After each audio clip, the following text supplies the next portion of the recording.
What's up, everybody, and thanks for tuning in to our YouTube podcast. This is Anthony Castillo with your host, Mike with Mic'd Out. So to all of our listeners joining us for the first time, make sure you are following us on IG and Twitter at Trinted Media. That's TTRINTED Media. And please subscribe to us on YouTube. We really appreciate the subscribes on YouTube. Those are huge for us. So thank you for all of those who have already subscribed and follow us. This is Season 1, Episode 3 of Mic'd Out. I want to start this episode with last week's fan engagement, and I want to talk about it. Last week's fan engagement question was the matchup we'd rather see, Miami versus LA or Buffalo versus New York. Now both of these games were huge for week one. The two biggest games for week one. Obviously, the Miami game was a better week one game because, unfortunately, we had another jet go down on 9/11. Right in the first quarter. So, obviously it's unfortunate. I never wish upon anybody's downfall. I hope Aaron Rodgers a speedy recovery, and I hope he's back there next season. Yeah, but prayers up to Aaron Rodgers for. However, we are from Miami, so we have to say one thing to all of our Jets fans. You ready, Primo? 3, 2, 1. Fuck the Jets. Even with Aaron Rodgers, you guys weren't still going to win. So, but it is unfortunate that he's out. It is unfortunate. Now. Yeah, but that Buffalo and Jets game, all we saw was a New York Jets team that we already knew that was a really solidified defense. And Josh Allen throwing picks like he always does. And and Stephon Diggs. I don't know what's going on over there. We kind of highlighted it before, and we kind of saw some glimpses of frustration and some bad body language between Josh Allen and Stephon Diggs, but I can definitely say that after 2 weeks, Miami is definitely the favorite in that division by far. Yes, and probably in the AFC. Yeah, and the standard of play in which Tua and Miami have played in week one, if Tua's going to throw for 450 plus yards and throw 3 TDs, and Tua's going to have and Tyreek is going to have 200 yards of reception yards, dude, you might as well put us in the AFC Championship game. I'll see Patrick Mahomes there, when it's time. We'll see him in the AFC Championship game.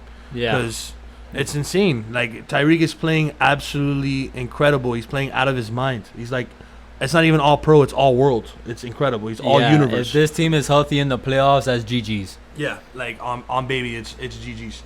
So, Primo, fan engagement question this week? So yeah, let's get started with this week's fan engagement. So this fan engagement, I wanted to ask the fans, who is your Mount Rushmore of running backs? This is purely opinion based, guys. Yeah, that's why I said your Mount Rushmore, meaning this is not an all-time list, is your personal 4 favorite. So I'm gonna go ahead and start. One of my picks on my Mount Rushmore is probably the bus from the Pittsburgh Steelers.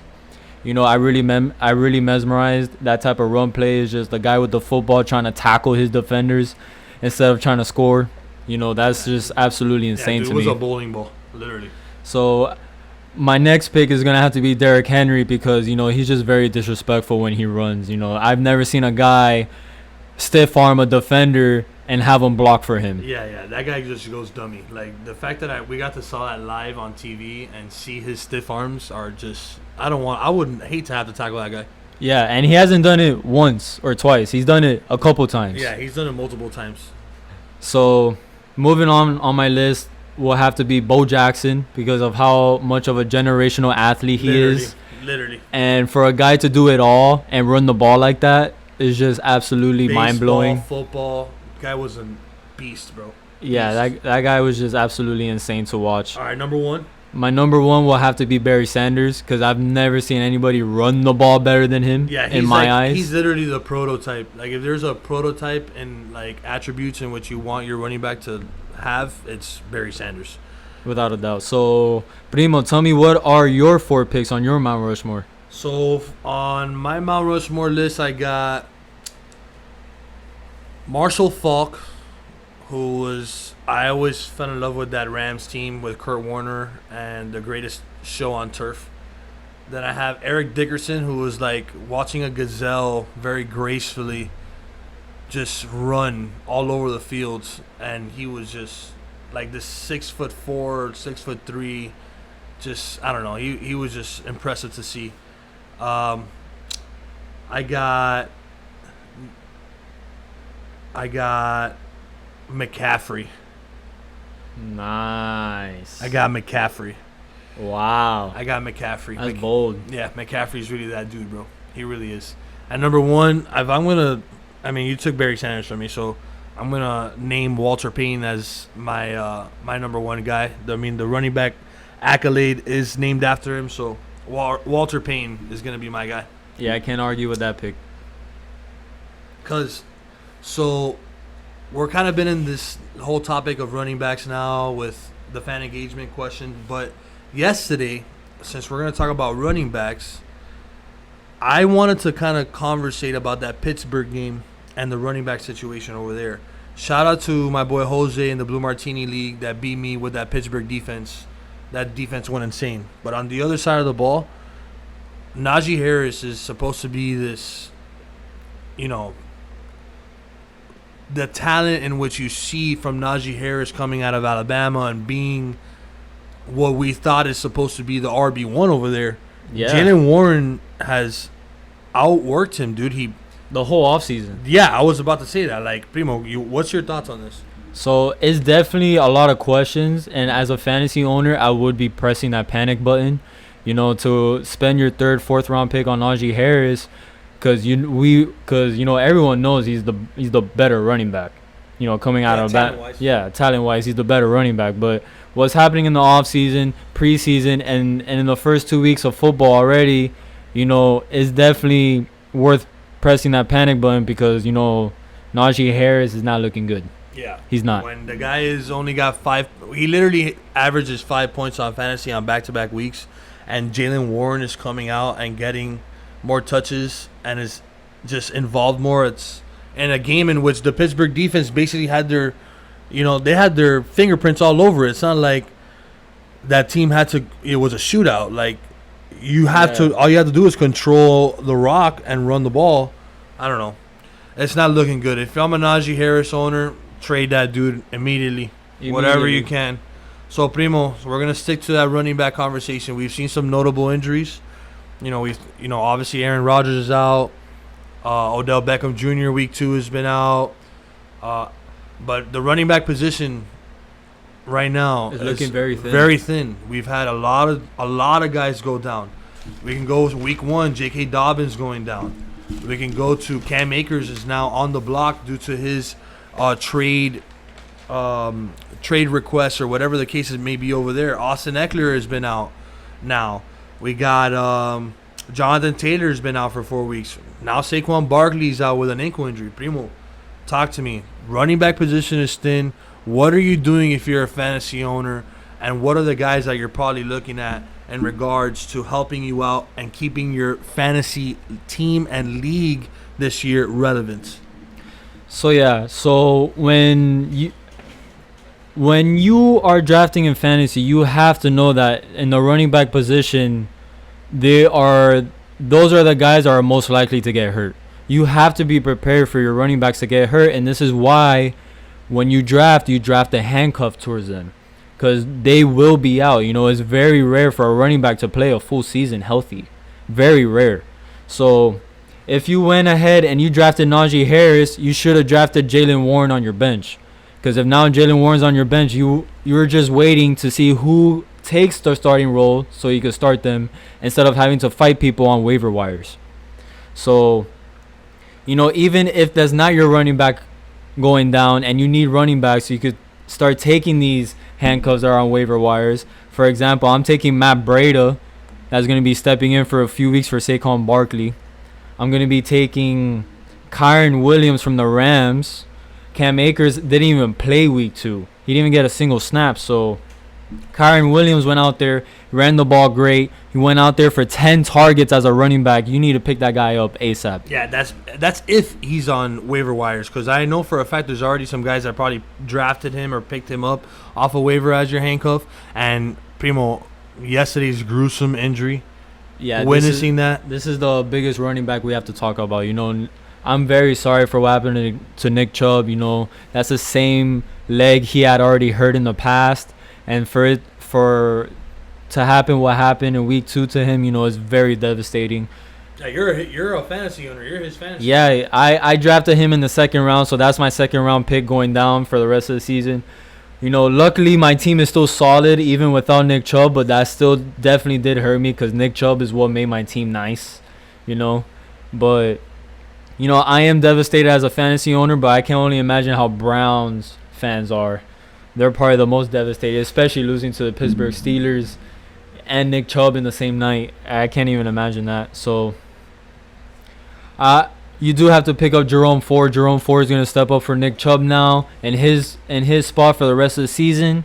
I will try to pick up Jerome Ford. He's most likely available in all the leagues. So I'll pick him up ASAP. So with Jonathan Taylor out for a few weeks, I also wanted to highlight Zach Moss with a great week 2 performance. Does this take him into the number 1 role over Jackson? Or do you think they're still going to be sharing the load over there, Primo? Tell me your thoughts.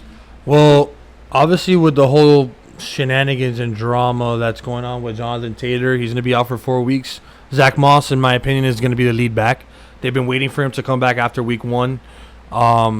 Jackson is a 3-down PPR type of guy. He's going to be out there just trying to mix it in and really just catch the ball out of the backfield. He doesn't really... in week 1 he didn't show any promise, but Jonathan Taylor is definitely a guy that I'm really, really, really interested in seeing how that whole dynamic is. Anthony Richardson is another guy who goes down in week 2 going on concussion protocol, and you saw him run the ball more and be more effective in the red zone. So I really want to see how that Indianapolis team is going to go, moving forward for the next 2 weeks. So Gardner Minshew is going to be the quarterback in week 3.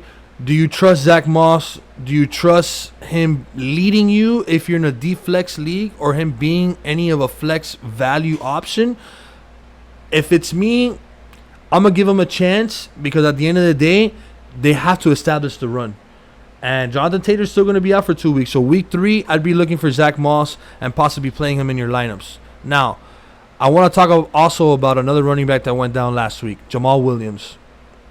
Jamal Williams is a guy who I was very high on in the draft, and sneaking into my draft boards somewhere in the 13th, 12th and 13th round, just to maybe grab a guy that could be a legitimate RB1. Unfortunately, he's played some 2 stingy run defenses, and he hasn't been what I had expected him to be. But on the emergence of Tony Jones Jr. in yesterday's game, highlights a really good game for him. And it also highlights Taysom Hill. And D-Flex leagues, possibly for week 3, I'd probably be looking at Taysom Hill as a wild card guy that's going to be going in there as a quarterback, throwing the rock, catching the rock as a wide receiver or a tight end, and even running the ball if needed. So Taysom Hill, guys, I'd probably be looking at him in D-Flex leagues. In week 2, we also saw that Alston Eckler was down, so we went with Joshua Kelly. I have Kelly in another league as well, and Josh was an underwhelming performance, but I kind of had already that feeling. He's not as productive without Eckler. He's more productive with Eckler on the field with him than he is without him. And last but not least, Primo, J.K. Dobbins is out. We saw that Baltimore game with the Bengals. Are you sticking with that run offense with Lamar Jackson, Gus Edwards, and Justice Hill kind of sharing the load for the time being, or do you kind of have a guy that you're going to go to and say, this is going to be my RB1, I'm going to trust this guy, I'm going to stick to this guy in a deep flex format, or as my RB2 or a flex? All right, so since we're talking about the Baltimore's run game, we always have Lamar Jackson. Lamar Jackson is the best guy to run the ball on that team. So at the end of the day, Lamar Jackson will run the ball. He might even score in the red zone. But if I had to pick between Gus Edwards and Justice Hill, I'm starting Gus Edwards because he's been in the system already. He's already been in the situation where J.K. Dobbins went down last year, and he's stepping up again this year. He's not new to this. I will definitely stay with Gus Edwards for the time being until shown otherwise. Now, Baltimore is going to be struggling a little bit. They missed out on Mark Andrews the first week. He came back the second week, but and now Odell is now down. Yeah. So Are you now looking at Zay Flowers as the primary guys there, like on the offense, especially in the passing game, or do you still trust in Andrews, Rashad Bateman, Duvernay, guys that have already been in that system to kind of just step in and continue that offense for them? Personally, I'm taking the chances on Zay Flowers because Zay Flowers showed us that he's a playmaker. And Lamar Jackson just needs someone to go get the ball for him and get a few more yards. And Zay Flowers is the perfect guy. So I think Zay Flowers and Lamar Jackson, I really think they're going to show everyone this year that they're going to be a great duel. Yeah, I have to agree with you. I have him in a double flex league. I also have him as a flex option or a WR2 or WR3 option. I was very high on him this year, him and Jordan Addison, because they were selected so high in the first round in the NFL draft. But I was really high on him this year regardless. And now with Odell going down, it definitely gives him more abilities and more opportunities to go out there and perform. So, guys, with that being said, I want to say thank you for everybody that's tuned in and that's been listening so far in our first 3 episodes. And, guys, make sure you guys are following us on Trented Media on Instagram and Twitter. That's TTRINTED Media. This is Anthony Castillo. Thank you guys for tuning in. And this is your host, Mike, with Mike Out.